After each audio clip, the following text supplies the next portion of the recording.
누군가 그런 말을 하더군요. 사람들의 머릿속에 기억에 남으려면 최초가 되든지 최고가 되라고 말입니다. 그런 점에서 본다면 사울은 사람들의 머릿속에 기억 남을 만한 사람이 분명합니다. 그는 이스라엘의 초대 왕, 첫 번째 왕이었기 때문에 그렇습니다. 그런 그가 최고의 왕이 되었다면 얼마나 좋을까요? 하지만 안타깝게도 그는 최초의 왕이 되었을지는 모르지만 최고의 왕으로 평가받지는 못합니다. 그런 평가를 받지 못했던 두 가지 이유를 지난 시간에 우리가 살펴보았죠. 그 중에 첫 번째는 그가 블레셋과의 전쟁을 앞에 두고 사무엘의 영역을 침범하여 스스로 제사하려고 했던 것이고요. 두 번째는 아말렉과의 전쟁에서 하나님의 말씀을 어기고 좋은 전리품들을 빼돌린 것, 바로 이것이 하나님에게 책망을 받았던 이유였습니다. 우리가 상황에 이끌려서 또는 심지어 종교의 이름으로 하나님을 핑계대면서 하는 모든 일 가운데는 궁극적으로는 자기 자신의 이기심과 야망에 의하여 움직이는 행동들, 그런 결과들이 적지 아니합니다. 사람은 속일 수 있을지 모르지만 하나님은 거기에 속아 넘어가는 분이 아니시죠. 또 때로는 스스로 속아 넘어가기도 하는 그 우리의 마음속의 본성을 우리는 드러내야 하고 깨트려야 하는 것입니다. 결국 그 두 가지 사건 때문에 사울과 하나님과의 관계는 멀어지기 시작을 했고 사무엘을 통하여서 결별을 통보받게 되죠. 사울이 실패했던 이 두 가지 사건은 사무엘에게도 적지 않은 충격을 주었던 것 같습니다. 사실 많이 마음이 아팠으리라고 생각을 해요. 왜냐하면 그가 스스로 기름 부어서 세운 왕이었기 때문에 누구보다도 사울이 좋은 왕이 되기를 사무엘도 원했을 것입니다. 하지만 그 중요한 실수 때문에 사무엘도 사울에게 결별을 통보할 수밖에 없었죠.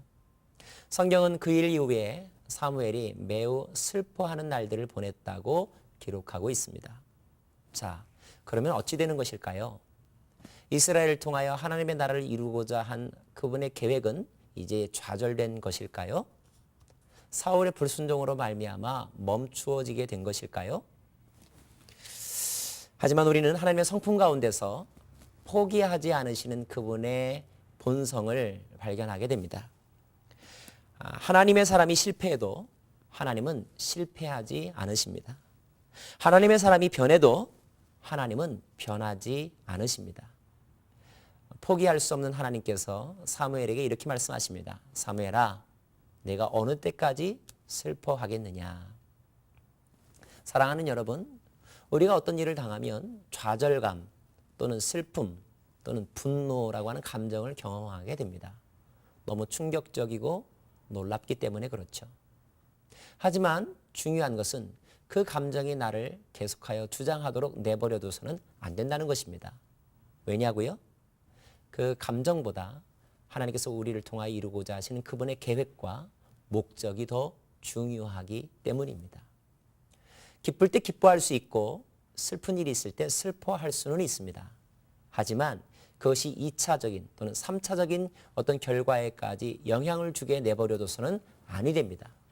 우리는 감정에 의하여 다스림받는 자가 아니라 말씀에 의하여 다스림받는 자가 되어야 하고 상황에 이끌려가서 사는 사람이 아니라 목적에 의하여 이끌림받는 삶을 살아야 하기 때문에 그렇습니다.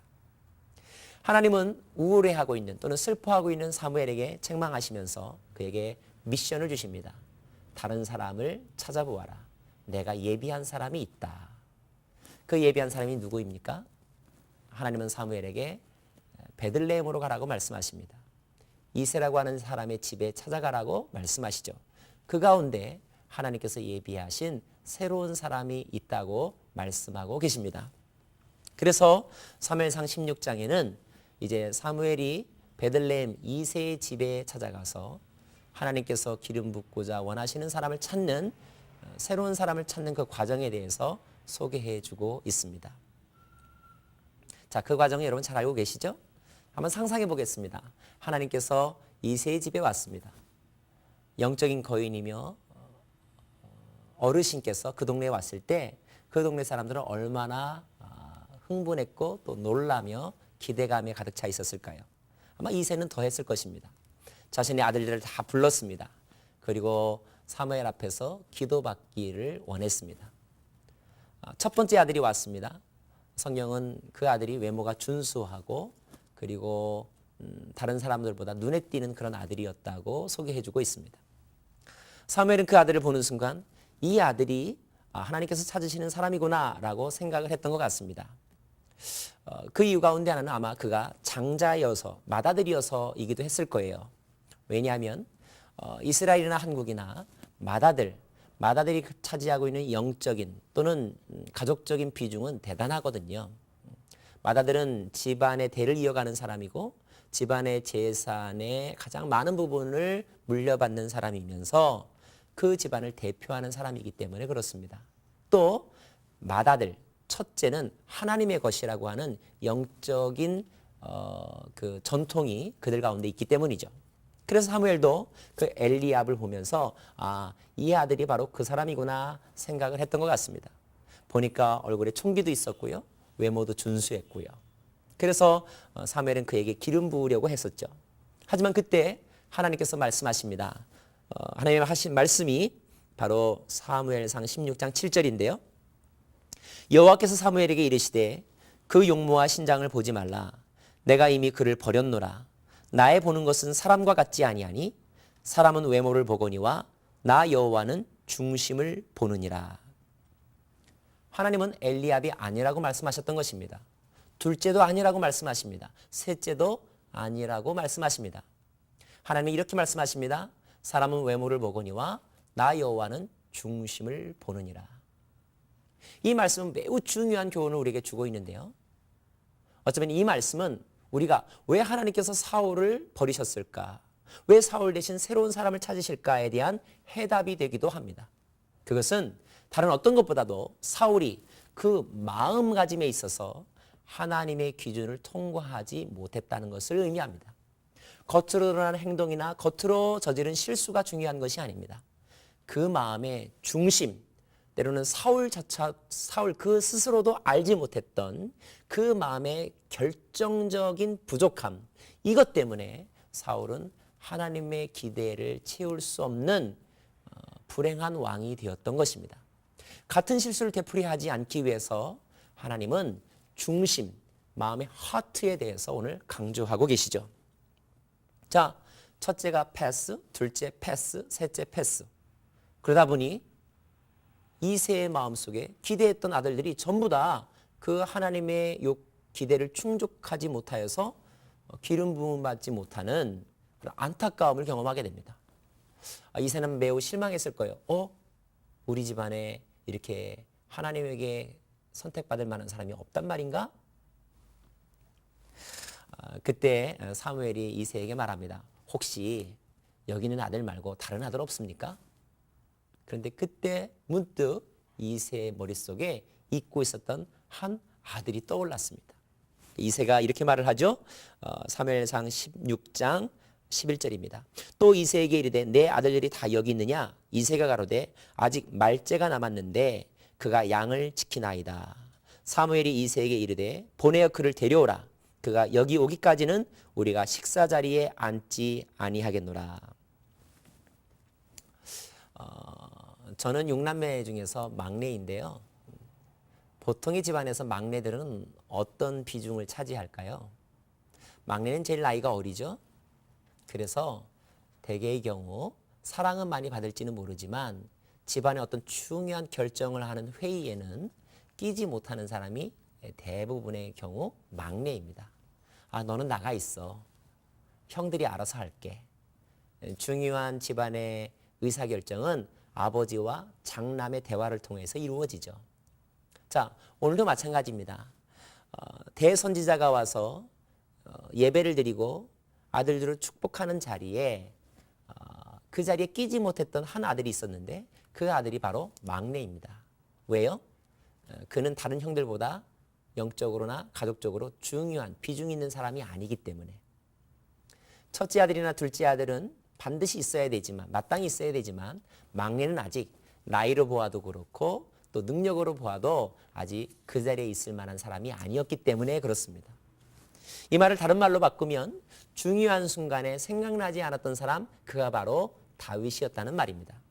그런데 사람들도 잊고 있었던 이 다윗을 하나님께서 사무엘을 통하여 기억나게 하십니다. 또 어디 아들 없습니까? 그때 비로소 생각났던 사람이 바로 다윗입니다. 잊혀졌던 자를 생각나게 하신 하나님. 누군가에게 잊혀지는 존재로 살아간다는 것은 매우 서러운 일이죠. 바로 저와 여러분이 잊혀진 존재로 살아갔던 사람들입니다. 세상이 저와 여러분에 대해서 주목하던가요? 중요한 의사결정을 할 때에 저와 여러분이 반드시 있어야 된다고 우리들의 그 지위와 또 우리들의 능력을 인정해 주던가요? 그런 분들도 계시겠지만 대부분의 경우에 사람들은 우리를 기억해 주지 않습니다. 그런데 사람들이 기억해 주지 않는 저와 여러분을 기억나도록 주의를 환기시켜주고 그 자리에 참여하도록 하여 주신 분이 계시죠. 그분이 바로 하나님이신 것입니다. 그런 점에서 보면 우리에게 하나님은 얼마나 귀하고 감사한 분인지 모르겠어요. 정말로 티끌과 같은 나를, 사람들이 기억해 주지 못하는 나를 하나님이 기억하시고 이름을 불러주셨거든요. 너는 내 것이라 말씀하여 주셨거든요. 하나님에 의하여 이름이 불려지게 될 때 우리는 비로소 존재 있는, 의미 있는 존재가 되는 것입니다. 그 하나님이 감사하지 않으십니까? 자, 그래서 다윗은 비로소 그 집안의 예배 가운데 참여하게 되고 그를 보았을 때 하나님께서 사울에게 이렇게 계시하십니다. 이 사람이 바로 그 사람이다. 이 사람이 바로 그 사람이다. 그리고 그의 머리에 기름을 붓습니다. 그리고 앞으로 그 나라를 이끌고 갈 위대한 사람이라고 구별되게 되죠. 아마 얼마나 놀랍고 의미 있는 날일까요? 그날은 그 젊은이에게는 굉장한 날이었습니다. 당신이라도 그렇게 말하지 않겠습니까? 하지만 이런 엄청난 사건이 이 젊은이를 바로 왕위로 인도한 것이 아니라 10년간의 지옥 같은 고통과 괴로움의 날들로 이끌었다면 얼마나 기이하게 여기시겠습니까? 그날은 다윗이 왕의 서열이 아니라 바로 깨어짐의 학교에 입학한 날입니다. 무엇이 깨어져야 할까요? 이것은 아무도 모릅니다. 중요한 것은 이 순간에 다윗이 하나님의 기름 부음 받은 자로 선택되었다는 사실입니다. 이제 그의 인생은 하나님에 의하여 책임져지고 하나님이 관리하는 인생으로 바뀌었습니다. 여러분 혼동하지 마십시오. 기름 부음 받았다는 사실이 곧 내가 위대한 사람 그리고 성공한 사람, 성공을 성취한 사람이 되었다는 것을 의미하는 것은 아닙니다. 기름 부음 받았다는 것, 선택받았다고 하는 것은 하나님에 의하여 관리되는 사람으로 그의 신분이 바뀌었다는 것을 의미하는 것입니다. 자, 이렇게 다윗 집안에서 다윗이 기름 부음 받은 이야기가 사무엘상 16장에 기록되어 있습니다. 그 이후에 다윗은 어떠한 삶을 살았을까요? 성경은 그 이후에 사울의 이야기를 설명해 주면서 사울과 다윗이 다시 만나게 되는, 처음으로 만나게 되는 과정을 우리에게 소개해 주고 있습니다. 사무엘상 16장 14절 말씀을 읽어 드릴까요? 여호와의 신이 사울에게서 떠나고 여호와의 부리신 악신이 그를 번뇌케 한지라. 사울의 정신적 영적인 상태에 급격한 변화가 있다는 것을 성경이 우리에게 소개해 주고 있습니다. 그것은 무엇이냐면 여호와께서 부리신 악신이 devil, 악한 영이 그를 번뇌케 했다는 말입니다. 번뇌케 한다는 말은 좀 풀어서 설명하면 놀라게 하다, 당황하게 하다 이런 말입니다. 왜 사울에게 이러한 일이 생겼을까? 정서적인 불안과 영적인 어떤 데미지가 오게 되었을까? 그 이유를 정확하게 알 수는 없습니다. 하지만 우리가 한 가지 추측할 수 있는 것이 있다면 아마도 블레셋과의 전쟁에서 일어났던 일, 그리고 아말렉과의 전쟁에서 그가 저질렀던 일 때문에 사무엘로부터 들었던 책망, 버림받을 것이라고 하는 것에 대한 그 선고를 듣고 나서 그때부터 사울은 매우 불안한 날들을 보냈으리라고 추측이 됩니다.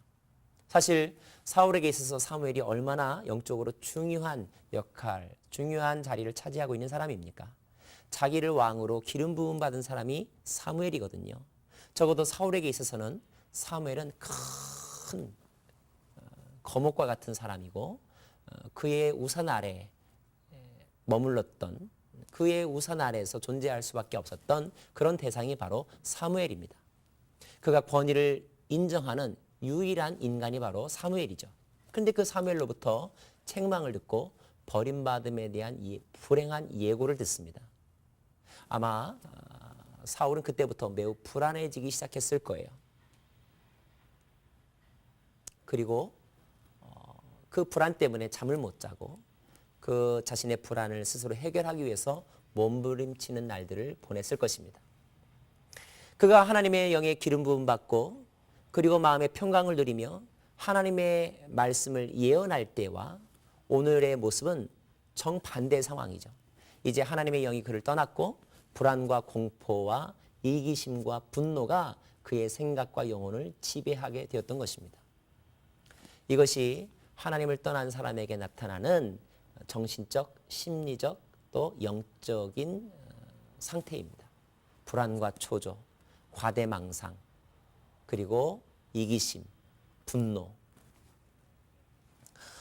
얼마나 괴로웠던지 주변 사람들이 다윗을 그에게 추천합니다. 다윗을 추천했던 이유는 다윗이 노래를 잘하는 사람이었는데 음악으로 그의 영혼을 달래주기 위해서였습니다. 그런데 사무엘상 16장 19절에 보면요, 우리가 주목해야 될 아주 중요한 표현이 나옵니다. 19절을 읽어드리겠습니다. 사울이 이에 사자를 이새에게 보내어 이르되 양치는 내 아들 다윗을 내게로 보내라 하매. 다윗을 일컫을 때 양치는 내 아들이라고 표현하고 있습니다. 우리가 여기서 놓치지 말아야 될 중요한 교훈이 있습니다. 다시 말씀드리지만 다윗이 하나님의 사람 사무엘에게 기름 부음 받고 왕이 될 것이라고 하는 신탁을 들은 이후에 다윗은 어떠한 삶을 살았을까요? 그는 바로 궁중에 들어갔을까요? 아니라는 것입니다. 그는 다시 자신의 삶의 자리, 양을 치는 자리로 돌아갔습니다. 이것이 다윗에게 일어난 변화의 내용이었습니다. 적어도 겉으로는 아무런 변화가 일어나지 않았다는 것입니다. 그가 하나님에 의해서 왕으로 선택받았지만 겉사람, 겉의 환경은 하나도 변한 것이 없었습니다. 하나님은 우리의 겉사람을 변화시키기 전에 우리의 속사람을 먼저 만지시기 때문입니다. 하나님은 이때부터 하나님의 사람 다윗을 훈련시키고자 하셨습니다. 척 스윈돌 목사님은 그의 책에서 하나님이 당신의 종을 훈련시키는 방법 4가지를 소개해주고 있습니다. 첫째는 바로 고독의 훈련입니다. 고독은 그 자체가 사람을 키우는 속성이 있습니다. 다윗은 기름 부음 받은 이후에도 광야에서 양을 치면서 아무도 없는 들판에서 단지 양들과 그리고 야수들과 그리고 하늘의 별들과 달을 바라보면서 혼자만의 삶을 살아야만 했습니다. 그러나 그는 혼자가 아니었죠. 그 광야에서 하나님과 대화하는 법, 하나님을 예배하는 법을 훈련받았던 것입니다. 또 하나는 무명의 시간입니다. 우리는 스타들의 화려함을 보지만 대부분의 스타들에게는요, 정말로 눈물의 시간, 아무도 알아주지 않는 그 무명의 시간이 있었다는 사실을 기억해야 합니다.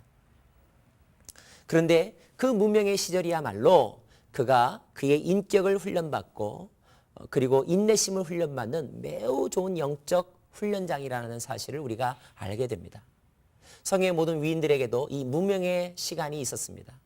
우리는 다윗이 기름 부음 받자 바로 왕이 된 것인 줄 착각하지만 적어도 그는 사람들에게 약 10여 년 가까이 쫓겨다니는 삶 그리고 무명의 삶을 살았어야만 했습니다. 사도 바울도 마찬가지입니다. 사도 바울이 다메섹 도상에서 주님을 만난 이후에 우리는 바로 선교 여행을 떠났다고 생각하지만 성경을 잘 묵상해 보면 그가 다메섹 도상에서 주님을 만난 이후에 적어도 13년 이상 동안 무명의 시간을 보냈다는 사실을 우리는 기억해야 합니다. 또 하나 하나님께서 그의 종들을 훈련시키는 방법으로는 단조로운 삶입니다. 늘 변화가 없는 삶, 일상적인 삶, 그리고 그날이 그날과 같은 삶. 하지만 그 단순하고도 무미건조한 삶 속에서 꾸준하고 변함없는 삶을 훈련받음을 통하여서 장차 그들에게 닥칠 많은 일들을 헤쳐나갈 수 있는 능력을 터득하게 되는 것이죠.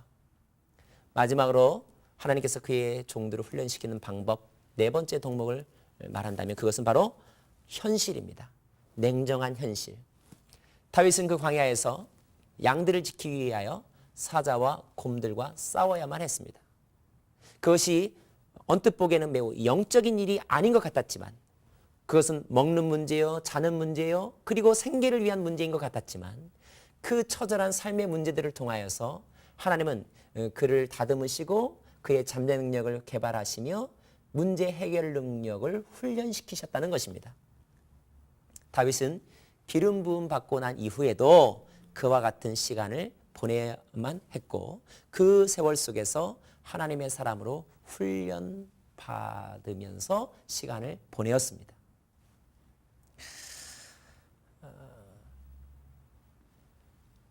사울의 신하들의 추천에 의하여서 다윗이 사울의 궁정 앞 사울이 있는 곳으로 갑니다. 그리고 다윗은 그의 재능을 발휘하여 음악으로 사울을 위로하죠. 16장 23절 어떤 결과가 일어났는지 우리에게 소개해주고 있는데요. 하나님의 부리신 악신이 사울에게 이를 때에 다윗이 수금을 취하여 손으로 탄즉 사울이 상쾌하여 낫고 악신은 그에게서 떠나더라. 좋은 음악은 좋은 치료의 수단이 됩니다.